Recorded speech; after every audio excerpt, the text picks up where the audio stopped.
হ্যাঁ বলো। কোথায় আছো তুমি? এই তো বাজার করে বাসায় যাচ্ছি। কেন?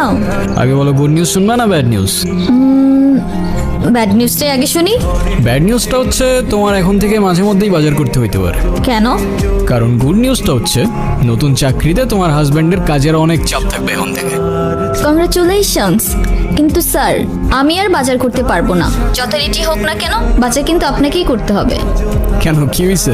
আরে ধুর, আমি একদমই দামাদামি করতে পারি না। আজকেও 150 টাকা ঠকে আসছি।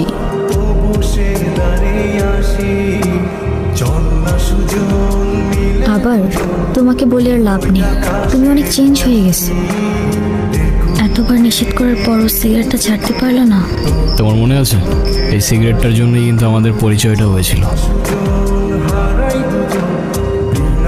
এই যে রাস্তা ধারে যে এভাবে সিগারেট খাচ্ছেন, আপনার কি লজ্জা শরম কিছু নাই? আবার বেহার মতো সেই দু অন্যের মুখের দিক মারছেন। আপনার জন্য যার ফুসফুসটা নষ্ট হলো, সে দায়ভার কে নিবে? আরে আপা, এইটুক দোয়া যদি আপনার ফুসফুস নষ্ট হয়, তাহলে আমার বন্ধু তো ফুসফুসই নাই। আপনার বন্ধুর তো ফুসফুস কিডনি কিছুই নাই। থাকলে কি এত বড় কাজ করার পর এইভাবে বসে থাকতে পারতো? তো এখন কি করতে হবে? সরি বলেন, এটা আবার আমাকে বলে দিতে হবে?